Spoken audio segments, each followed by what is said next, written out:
Alan stood on the narrow sidewalk of a bustling street, clutching a small flyer advertising an amateur dramatics group's open auditions. The lights from nearby storefronts gleamed in the early evening's fading sun, and passing cars hummed through the rush-hour traffic behind him.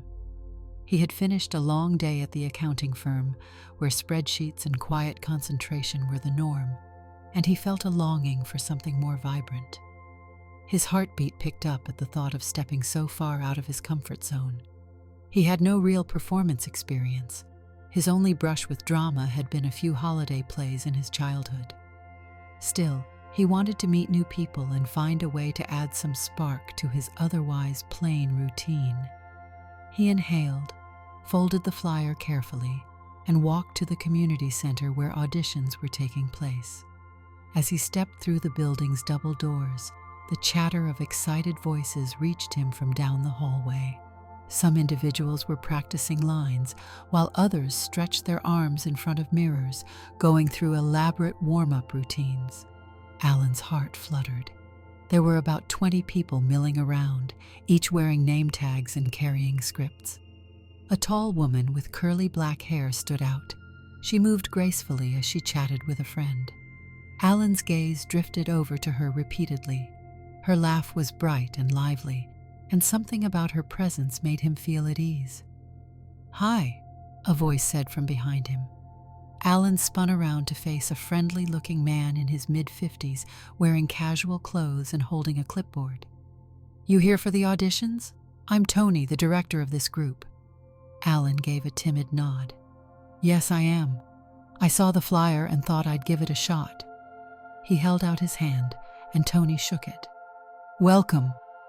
Tony gave him a reassuring smile. "We don't stand on formalities here, but we always appreciate newcomers. Have you done much theater before?" Alan's cheeks grew warm. "Not really. I'm an accountant, actually. But I was hoping to try something new. Maybe help out with smaller roles or do backstage work if that's needed." Tony chuckled. "We have plenty of backstage helpers, though it's always nice to have more. But feel free to read for a role.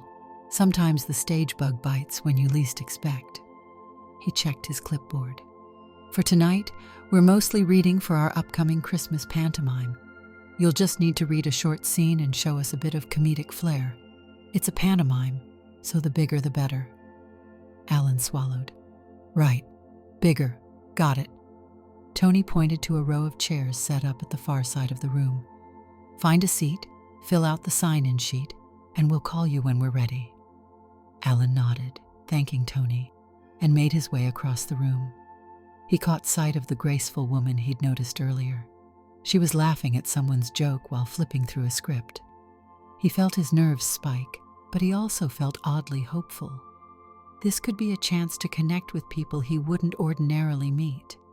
The entire point of him coming was to open a door that might lead somewhere exciting. He found a seat in the second row. A volunteer passed around the sign-in form, and Alan quickly jotted down his name, phone number, and email address. As he finished, he became aware of quiet footsteps near him. "Is anyone sitting here?" The same tall, curly-haired woman he had noticed before gestured to the seat beside him. Alan looked up and shook his head quickly. "No, go ahead," she settled in. "I'm Sarah." She extended a hand. Her voice was warm, and a small dimple appeared when she smiled. He took her hand cautiously. "I'm Alan. Pleased to meet you." "Likewise. Are you new to the group?" "First time," he admitted. "I'm a little intimidated, honestly." She laughed gently. "Don't worry, we've all been there. It's a community group, so everyone's quite nice. And Tony's a sweetheart, though he can be stern during final rehearsals. So is this something you've always wanted to do?" Alan shrugged. "I'm an accountant. I felt that I needed something more than looking at numbers every day." She nodded, eyes bright. "That's how I got here too.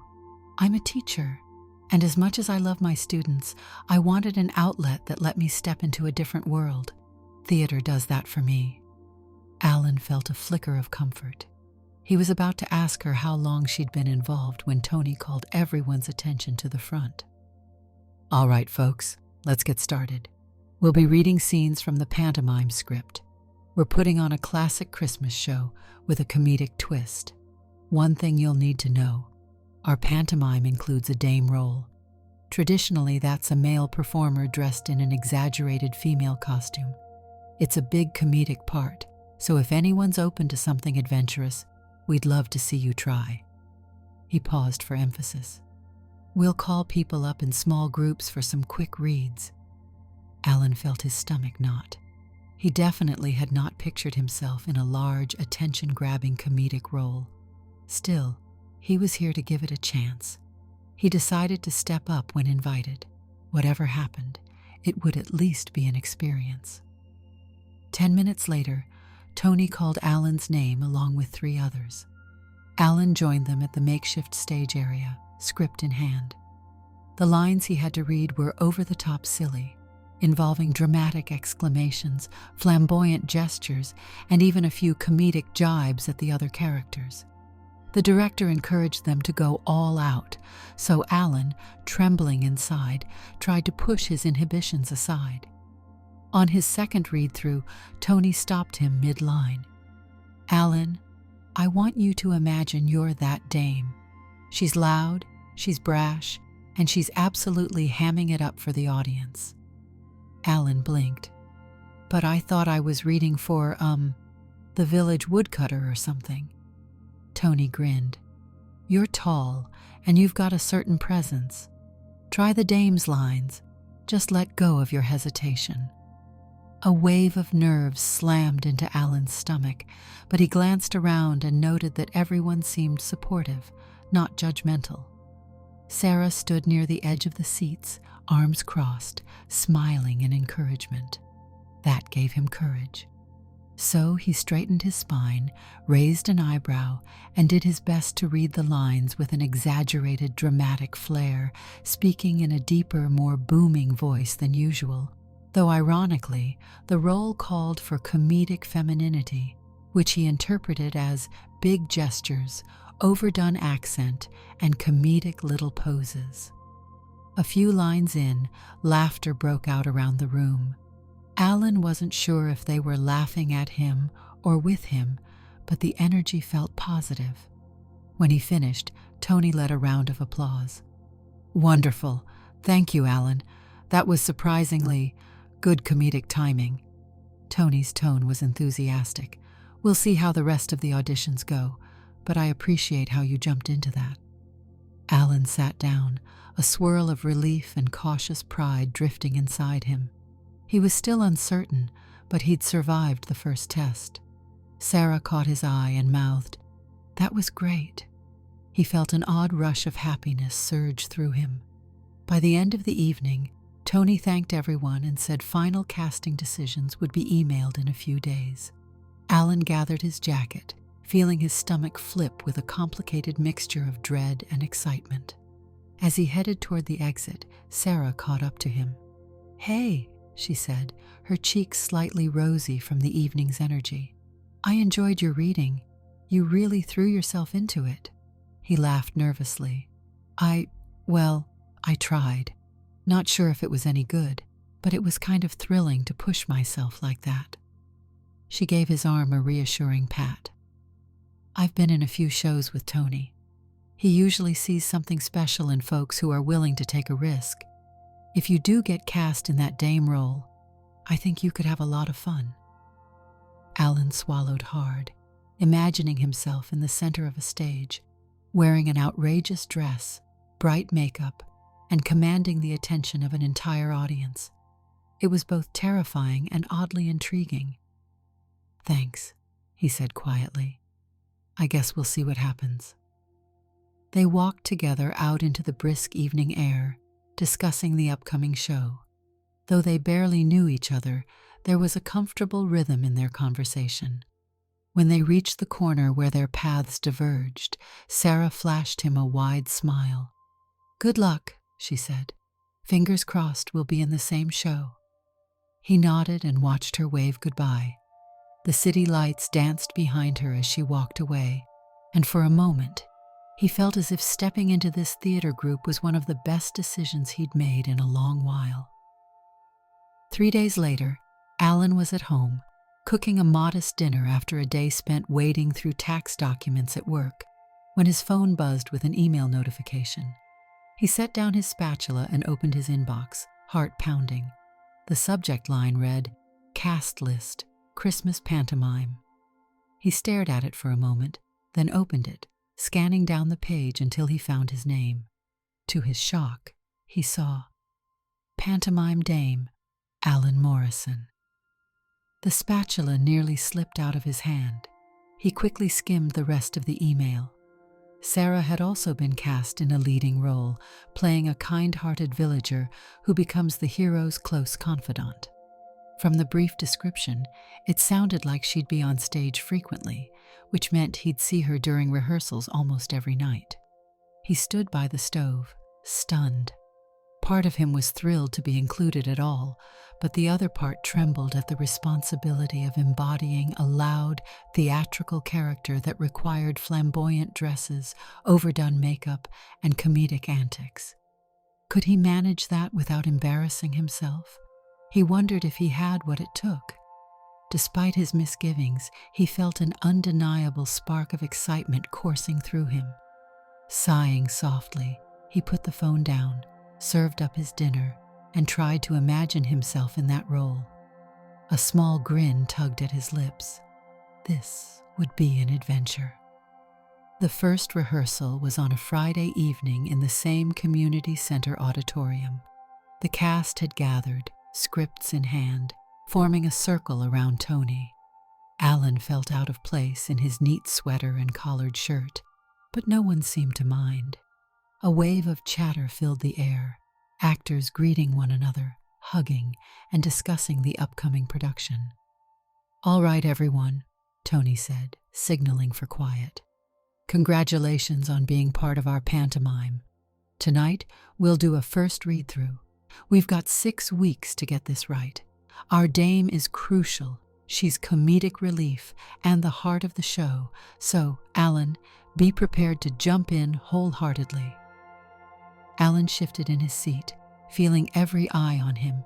He noticed Sarah smiling at him from across the circle, and that gave him a flicker of courage. He gave a half-wave in return. They began reading. The pantomime story followed a set of familiar tropes: a poor village threatened by a looming villain who planned to claim the local children's Christmas gifts. The dame was typically a parent figure or comedic matriarch. In this version, her name was Bertha Boppleton, and she was responsible for both comedic interludes and moments of energetic crowd interaction. During the read-through, Alan stumbled on a few lines but tried his best to throw in comedic flair, much to everyone's amusement. Even he chuckled at how silly the lines sounded. When they wrapped up that evening, Tony gave out instructions for costume fittings. "We have a seamstress who does wonders. She'll measure you for those huge dresses and petticoats." Tony's eyes gleamed with mischief. "Part of the tradition is the dame's costumes are absolutely over the top. You'll need big wigs, bright makeup, and a willingness to let the audience laugh with you." Alan exhaled, nodding. He wasn't sure how to feel, but the group's enthusiasm was contagious. Sarah caught up to him in the parking lot. "I think you'll be brilliant," she said with an encouraging grin. "And just think of how entertaining it'll be. Are you ready for all those costume pieces?" He chuckled. "I guess I have no choice now. They're expecting me to be the comedic anchor of the show. I'm still trying to wrap my head around wearing a wig and a giant hoop skirt." "I'll help if you need a second opinion on accessories," she teased him gently. "But in all seriousness, you have a knack for comedic timing. I saw it the night of auditions. The group is lucky to have you." They chatted a bit more, sharing small anecdotes about their day jobs and interests. Then they said goodnight with friendly waves, the crisp air making their breaths visible under the street lamps. Alan climbed into his car, feeling a jittery excitement he couldn't fully explain. The next week, rehearsals became more intensive. Alan discovered that the dame's comedic presence was more challenging than just memorizing lines. He had to move around with exaggerated gestures, keep the physical comedy going, and regularly engage with the audience as if they were part of the show. For the first couple of sessions, he felt clumsy, struggling to figure out how to keep his posture playful while wearing imaginary skirts.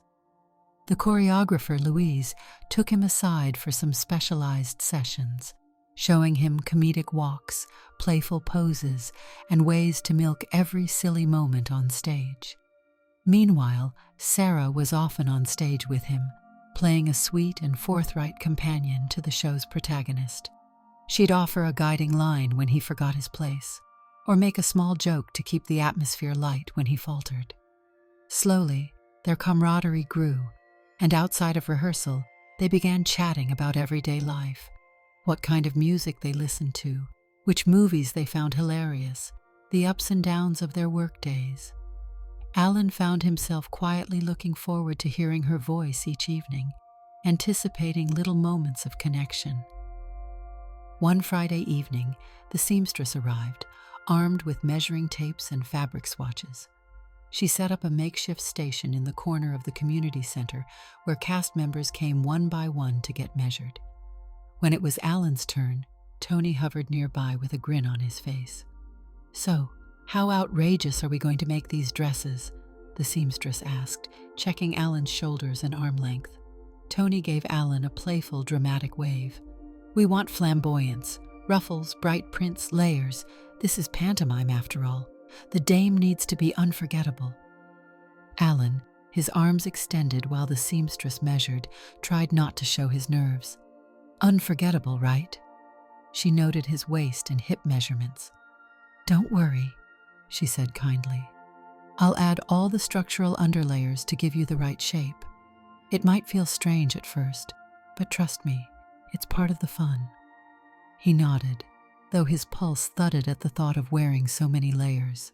He pictured himself teetering around on stage, calling out comedic lines, huge skirt bouncing around his legs, bright lipstick in place.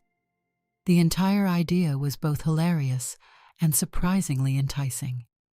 Beneath all that costume, there was an odd sense of liberation, the chance to become someone else entirely.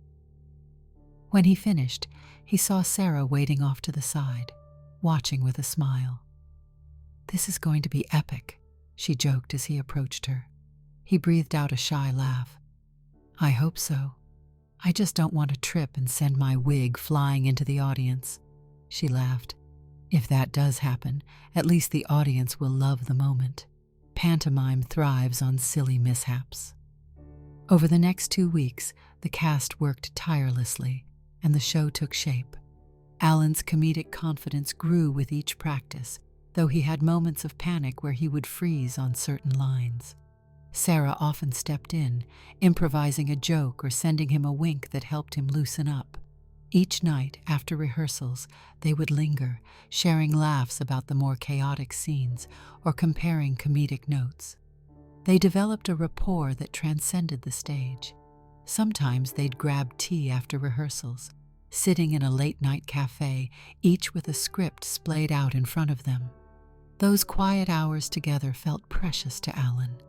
The night the seamstress delivered Alan's first real dame dress was a turning point. The dress was constructed with layer upon layer of bright, shimmering fabric, polka dots, large bows, and lace trim. It came with a colossal curly wig that nearly doubled Alan's height. At first sight, he nearly gawked. Tony clapped his hands. "Fantastic! That's perfect for Bertha Boppleton. Alan, do you want to try it on tonight? See how it feels on stage?" Alan nodded reluctantly. With help from the seamstress, he slipped into the costume in the changing room. The underside was somewhat scratchy, and the heavy petticoats brushed against his legs, making movement unfamiliar. Then he slid on the wig, adjusting it so it wouldn't fall off. He stepped back to look in the mirror and started to laugh uncontrollably. The reflection he saw was outrageous. A towering figure in bright fabrics, an enormous wig, and silly little accessories.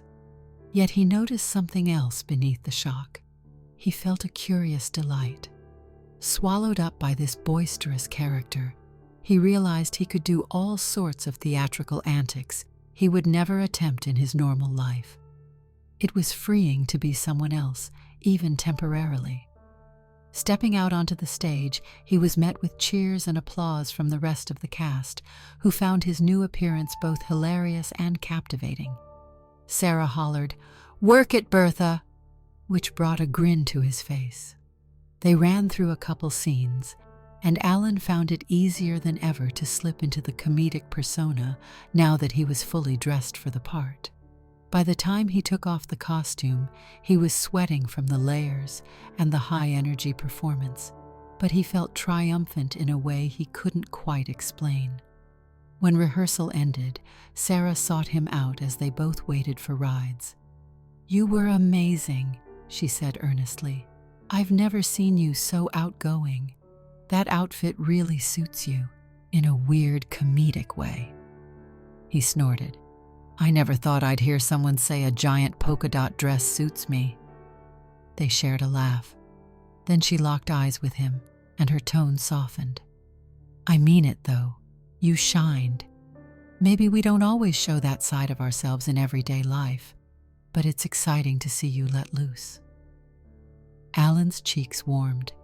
He heard the sincerity in her words and let the feeling of pride settle in. "Thanks, Sarah."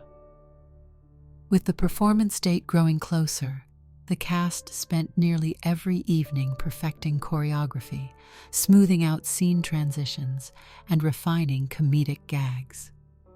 Alan discovered that portraying the dame went beyond playing for laughs. It was about commanding the stage with gusto, engaging with the audience, and giving them a reason to cheer or boo at all the right moments. Offstage, he found the experience emboldening in small ways. He noticed that he felt more at ease striking up conversations at work or asserting an idea during a meeting. An internal shift was happening, one that made him question how he saw himself in normal life. One evening after rehearsal, as people trickled out of the community center, Alan hung back, helping put away chairs. Sarah stayed behind to gather her belongings. When they finished, they realized they were the only two left in the hall. She slung a bag over her shoulder. "Another productive night?" "Definitely," Alan said. He hesitated, glancing at the clock on the wall. It was late, and the overhead fluorescent lights buzzed softly. "Would you like to get something to eat? There's a 24-hour diner a few blocks from here." Her face brightened. "That sounds perfect." The diner was cozy, with warm yellow lighting and booths upholstered in cracked vinyl. They slid into a corner spot, and a waitress brought them coffee and menus. For a while they chatted about the show, laughing over comedic moments. But eventually their conversation turned more personal. Sarah leaned forward, stirring her coffee.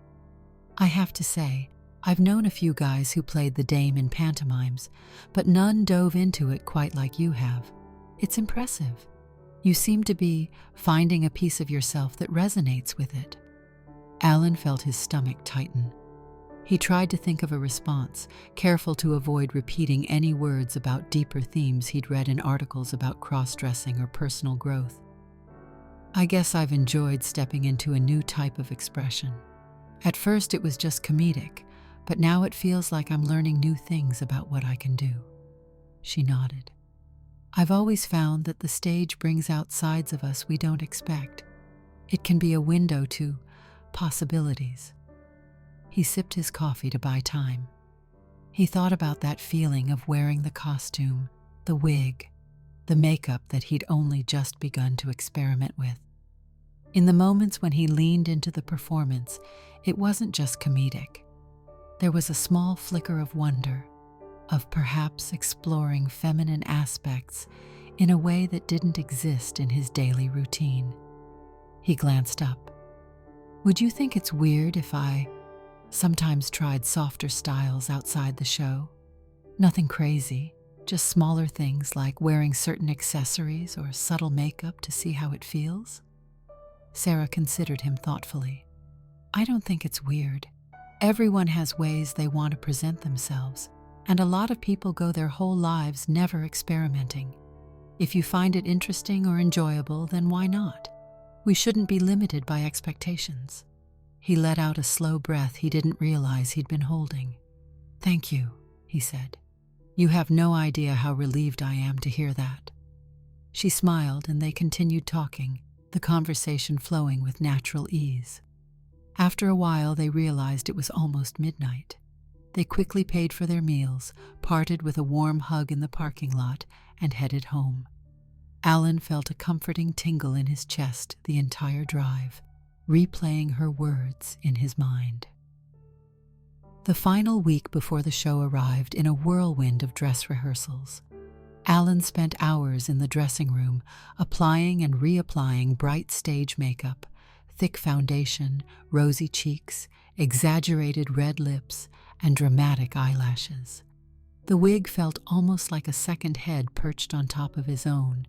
He learned exactly how to position it, using pins and a cap so it wouldn't slide off mid-prank or comedic chase scene.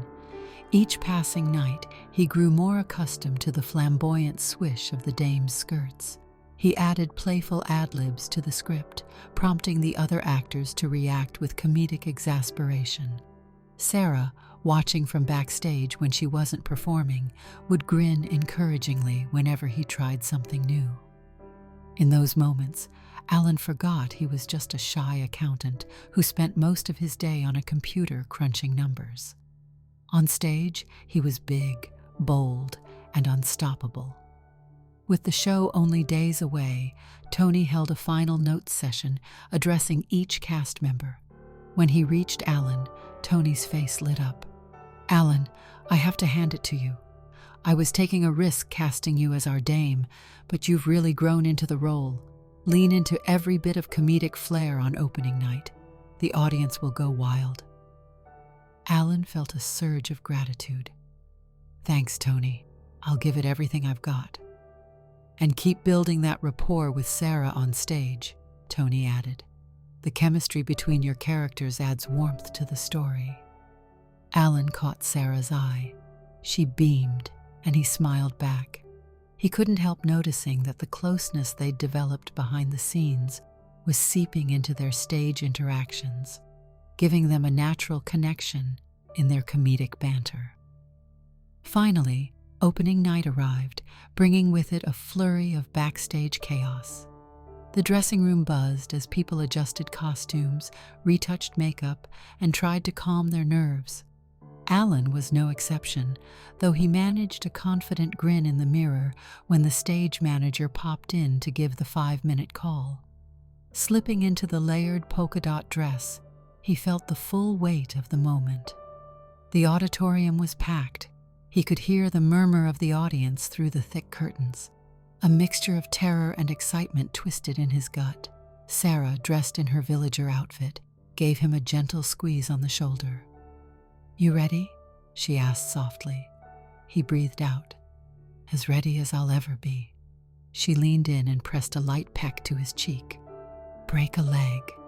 The gesture caught him off guard, but it sent an electric warmth through him. Before he could respond, the stage manager signaled places, and they had to run to their opening positions. The show began, lights flaring to reveal the bustling village scene. Actors trotted on and off, delivering comedic lines, songs, and pantomime antics. Alan's first entrance as Dame Bertha Boppleton was a burst of color and sound. He barreled out, skirts swirling, booming voice greeting the audience with playful scolding. The crowd roared with laughter, delighting in his towering wig, outlandish makeup, and over-the-top comedic gestures. Every step across the stage brought new cheers, and he felt the energy surging from the seats, lifting him higher. He interacted with the audience as scripted, inviting them to shout warnings whenever the villain lurked. His comedic banter with Sarah, whose character tried to keep him focused, became a highlight.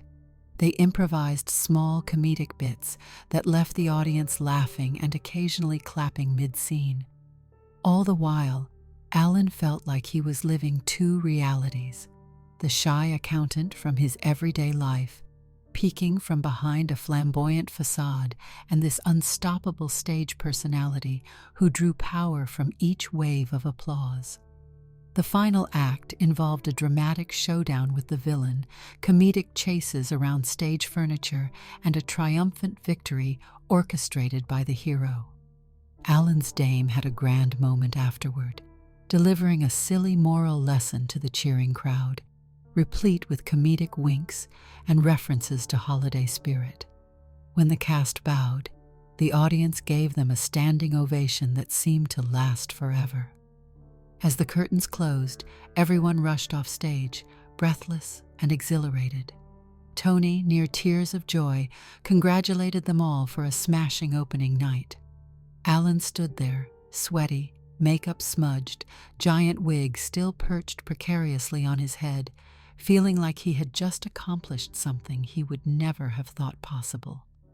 Sarah found him in the wings. Without hesitation, she wrapped her arms around him, ignoring the bulky dress. "You were incredible," she said, beaming.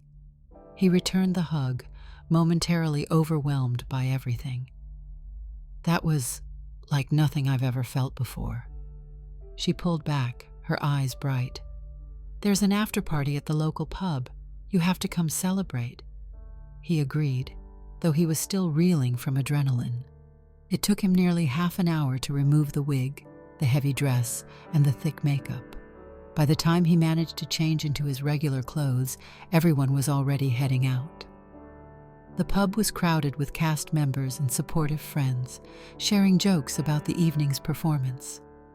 Alan sipped a soft drink, still riding the high of applause. Several people came up to congratulate him on how natural and hilarious he'd been on stage. He tried to express his gratitude at every turn. Eventually, Sarah found him at a small table in the corner, taking a brief break from the crowd. "Mind if I join you?" she asked.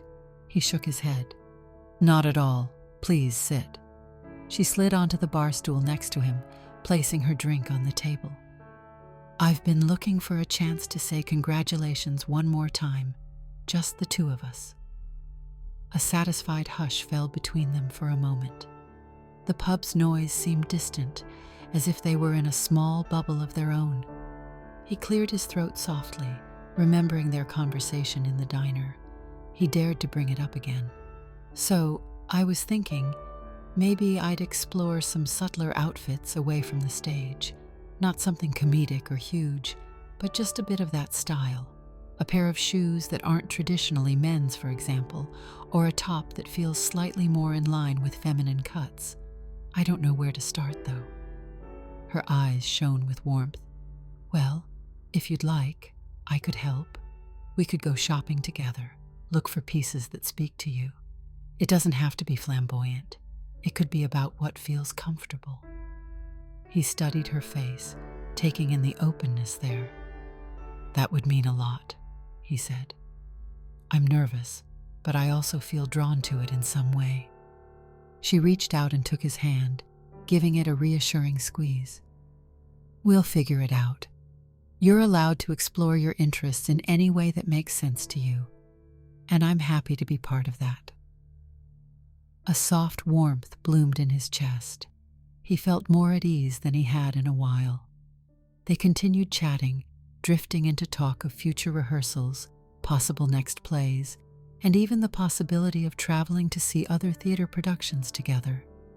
By the time they parted that night, Alan felt that a door had truly opened in his life. He had found something that excited him in a way numbers never had, and he was forging connections that might lead to experiences he'd never previously considered possible. The next few performances went by in a whirlwind of cheers, comedic blunders, and sheer joy on stage. Each time, Alan reveled in the dame's costumes, leaning further into his comedic expression. Audiences continued to respond with wild laughter and thunderous applause. He started to feel at home in the glitzy, exaggerated role, even though his day job remained as ordinary as ever. Colleagues at the accounting firm started hearing rumors about his stage persona, and while it initially flustered him, he eventually embraced the comedic shock on their faces when they learned about his out-of-work exploits. One afternoon, before a matinee show, Sarah and Alan snuck away to a nearby cafe. She brought a small shopping bag. "I was running errands this morning and found something I thought you might like."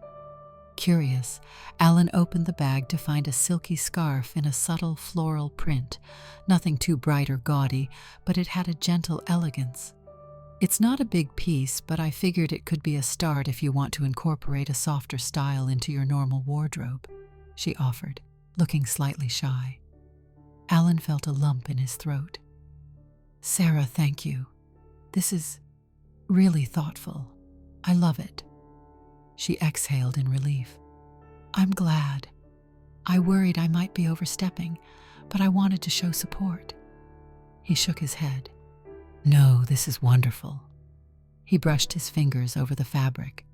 "I might just wear it to work on Monday, though I can't wait to see my boss's reaction." They both laughed, imagining the scenario. But Alan felt a deep sense of gratitude toward her.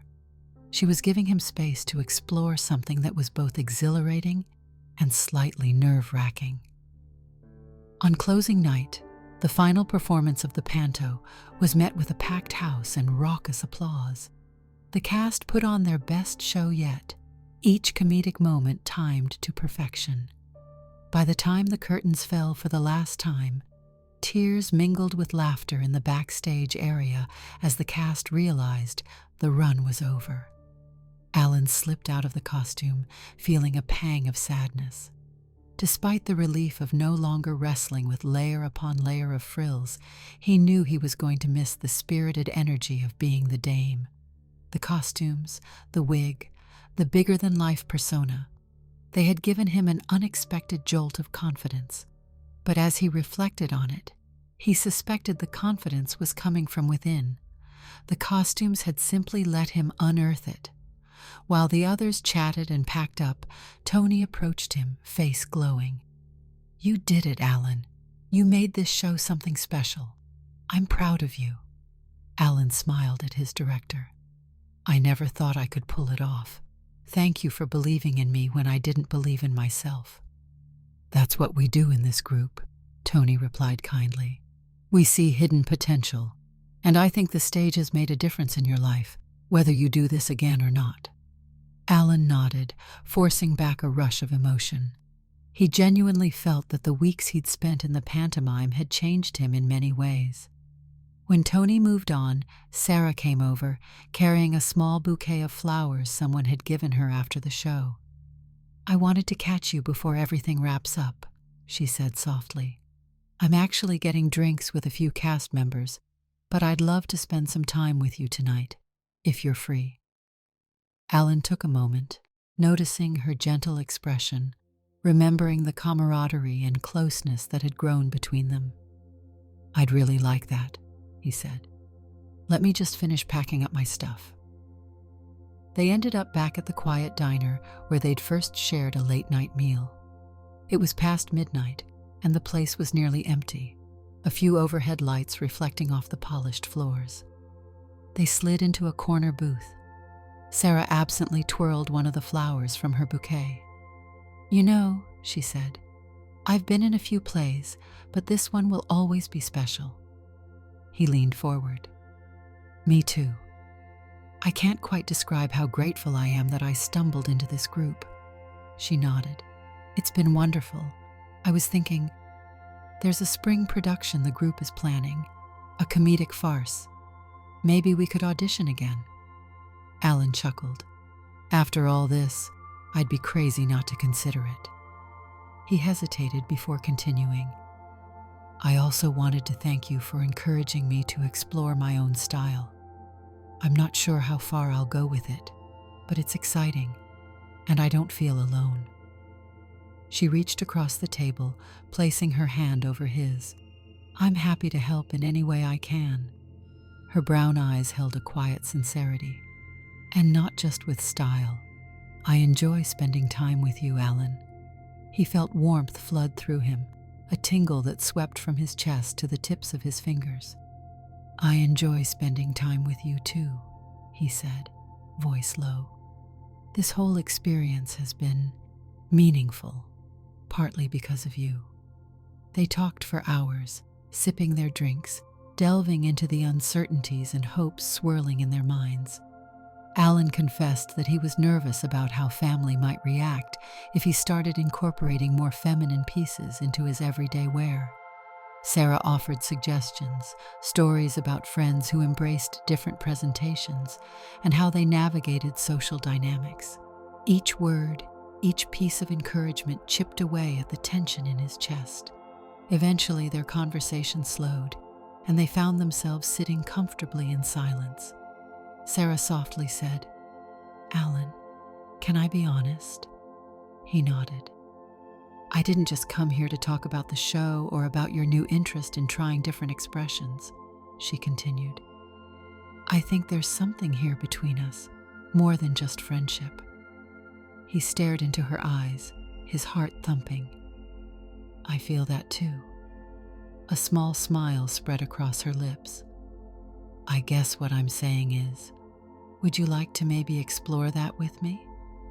He let out a breath he hadn't realized he was holding. "I'd love to."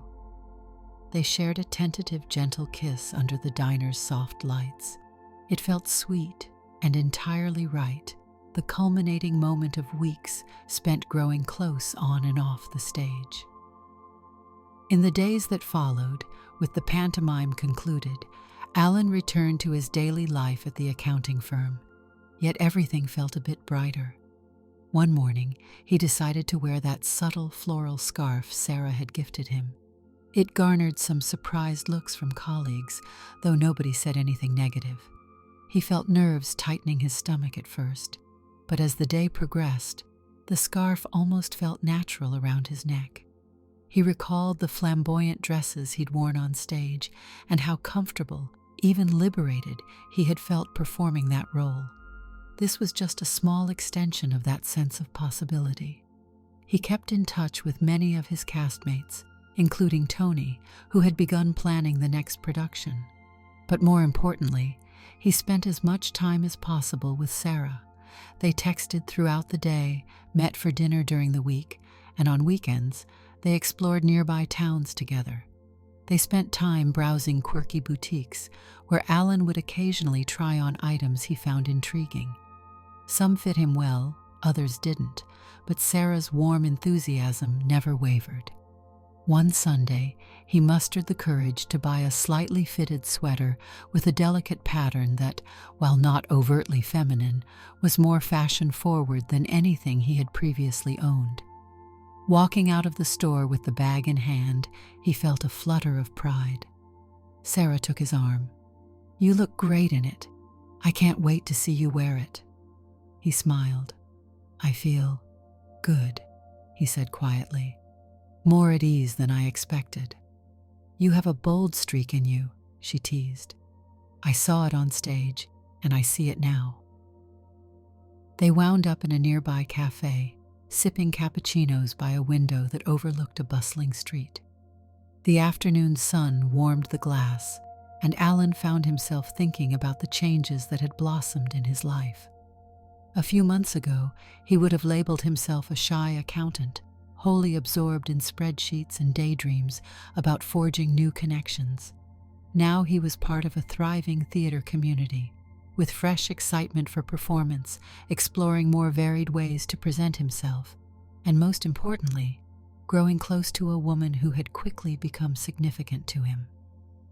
"So," he said, gazing at Sarah, "what comes next for us?" She grinned. "Whatever we want. There's another round of auditions soon. We could both try out, or we could take a break and just enjoy more evenings like this." He reached across the small table, threading his fingers through hers. "I'm open to either, as long as we're together in some way." She returned the gesture. "Then let's do it all. Let's audition and keep traveling to new places on weekends, sampling new cafes, and searching for those hidden shops with unique clothes. Let's keep building on what we've started." He felt his heart fill, liking the sound of that plan. Over the next few weeks, life fell into a comfortable rhythm. Alan tackled his daily tasks at the accounting firm with more energy than before, finding that his sense of humor had grown bolder. At times, he'd be rechecking tax returns and suddenly picture himself on stage in a bright, swirling costume, cracking jokes to a roaring audience. The memory never failed to amuse him and spur him onward. He also began, on occasion, to wear some gentle touches that deviated from his traditional attire: a slightly softer fabric, a playful color, or a subtle accessory. Reactions at work were mostly neutral, with a few compliments sprinkled in. If anyone found it odd, they kept it to themselves. Perhaps they had heard about his starring role in the pantomime, or perhaps people were simply more open-minded than he had assumed. Regardless, it felt reassuring. On the theater front, Tony announced a comedic spring show and encouraged everyone to audition again. Sarah and Alan both decided to give it a try, reading for light-hearted characters in a chaotic farce. They found themselves once more immersed in group readings and comedic exercises. Though Alan's new role did not involve wearing flamboyant dresses, he approached the audition with a confidence he had lacked before. In the waiting area, Sarah squeezed his hand reassuringly. When the casting results came out, Alan was thrilled to see he'd been offered another comedic part, less outlandish but still central to the play's humor. Sarah had secured a role as well. They were eager to begin rehearsals, though they agreed to rest for a bit before diving in, savoring a little downtime for themselves. One evening, while cooking dinner in Alan's modest kitchen, the two of them chatted softly. Sarah was chopping vegetables while Alan monitored a pot on the stove. "You know," she said, pausing to tuck a stray curl behind her ear, "it's interesting how life can shift so drastically in just a short period." Alan stirred the sauce, letting the warm scent fill the room. "Yeah, if you'd told me a few months back I'd be wearing those huge dresses and dancing around on stage, I would have called you crazy." She smirked. "Would you do it again? The dame thing?" "Honestly, yes," he answered, surprising himself with the sincerity in his voice. "Maybe not back-to-back pantomimes, but someday. That character gave me a new perspective. It was liberating." She nodded, eyes shining. "I'm glad you have no regrets about stepping into that role." "It definitely changed a lot for me," he said, focusing on draining the pasta. "I also realize I might want to continue exploring this side of me that feels drawn to feminine style. Not in an attention-seeking way, but in a private way that helps me feel more, well, just more well-rounded." She set down her knife, stepping closer to him. "I admire you for that." Sliding her arms around his waist, she looked up at him. "We'll keep exploring bit by bit. I'm here." He lowered his head until his forehead touched hers, inhaling the comforting smell of spices and the subtle floral perfume she often wore. "Thank you," he murmured. They stood like that for a moment, soaking up the companionship that had grown between them. Then the timer beeped, reminding them of the pasta on the stove, and they pulled apart, laughing and scrambling to finish dinner. Over dinner, they continued reminiscing about the pantomime, the rehearsals where everything seemed chaotic, the final moments on stage, and the countless ways the experience had shifted their perspectives. Sarah recounted how she had once been a quiet teacher who rarely ventured outside her comfort zone, until one day she decided to audition for a small role in a local play. That choice had opened up a world of excitement for her. Alan smiled, acknowledging the parallel in his own journey. He recognized that behind all the comedic chaos, the show had reshaped the path of his life. As they finished their meal, he looked across the table and found Sarah's gaze on him, filled with an affectionate warmth that made his heart flutter. "What's on your mind?" he asked softly. She reached for his hand, brushing her thumb across his knuckles. I'm thinking about how we might keep celebrating all these changes and continue supporting each other. I'm happy we found this connection." He lifted her hand to his lips and kissed it gently. "So am I." Weeks turned into months, and the pantomime became a cherished memory. Life inevitably presented its ups and downs: busy days at work, family visits, small squabbles and reconciliations that all couples experience.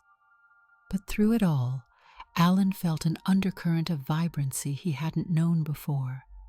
He and Sarah approached the new play with the same enthusiasm they'd shown for the pantomime. The comedic farce demanded quick costume changes, but nowhere near the extravagance of his dame role. However, one evening, as they rehearsed, Alan felt a whimsical spark. He decided to add a small detail: a flamboyant hat for a cameo scene. The moment he wore it, Sarah laughed with delight. The director gave him a thumbs up, and the rest of the cast joined in the fun. Later, Sarah teased him while they sipped water during a break. "You can't resist adding a dash of drama to your performance, can you?" He grinned. "I guess once you've experienced bigger-than-life fashion, it's hard to go back to plain." She nudged him, leaning in conspiratorially. "That's what I love about you. You're not afraid of color anymore." Alan soaked up her playful tone, reflecting on how far he'd come from that nervous newcomer who walked into the audition room months ago. He was no longer frightened of standing out. He had learned that standing out could feel joyful, especially when surrounded by people who embraced him. On a warm spring day, after a matinee rehearsal for their upcoming show, Alan and Sarah took a stroll through a local park. Flowers were blooming, and children chased each other on the grass. A gentle breeze ruffled the leaves overhead. They found a quiet bench under the shade of a large oak tree. Alan placed a small shopping bag at his feet. "So, I went to that boutique we love this morning," he began, "and I picked out something for myself." He pulled out a light, flowy button-down shirt with delicate patterns on the collar and sleeves. Sarah's eyes lit up. "Oh, that's lovely." He held it up against himself. "I think I'll wear this to dinner tonight. It's subtle, but it makes me feel nice." She nodded, reaching over to touch the fabric. "It's perfect. You have good taste." He smiled, noticing how at ease he felt talking about these items. No flush of embarrassment, just a quiet sense of excitement. "I never imagined I'd enjoy little details like this, but it's become part of me now." She took his hand. "I'm proud of you, Alan. It's been a whirlwind, but you dove in with bravery." He gazed at her, thinking of all the support she'd offered him, from encouraging him on stage to guiding him in fashion choices. "I'm grateful we crossed paths in that audition room. I don't think I'd be experiencing any of this if you hadn't been there cheering me on." She squeezed his hand. "Well, you would have found your way eventually, but I'm glad I got to be part of it." They sat there under the oak tree, the sun filtering through the leaves, talking about their plans for the future. Perhaps they'd travel outside the city to see some professional shows, or maybe they'd join other local theater projects.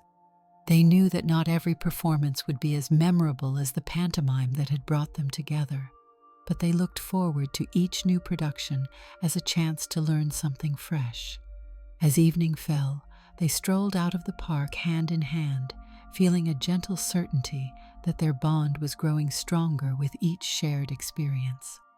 Sarah guided them toward a small, family-run restaurant she had discovered a week earlier.